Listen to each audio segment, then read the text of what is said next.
அகத்தியர் குருமுனி, பொதிகை முனி, கும்பமுனி, தமிழ்முனி என்று பலவாறு போற்றப்படும் அகத்திய முனிவர் சித்தர் பெருமக்களில் முதன்மையானவராக கருதப்படுபவர்.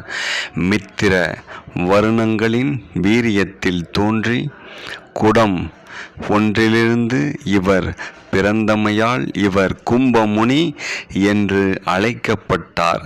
பாரதத்தின் வடபுறத்திலிருந்து தன் பயணத்தை தொடர்ந்த அகத்தியர் விந்திய மலையை கடந்து குடகு மலைக்கு வந்தடைந்தார். அம்மலையில் வாழ்ந்த முனிவரது மகளான லோபமுத்திரையை அகத்தியர் மணந்தார். இவள் விதர்ப்ப நாட்டு மன்னன் மகள் என்று கூறுவோரும் உண்டு. ஒரு சாரர் லோபமுத்திரை புலத்தியரின் சகோதரி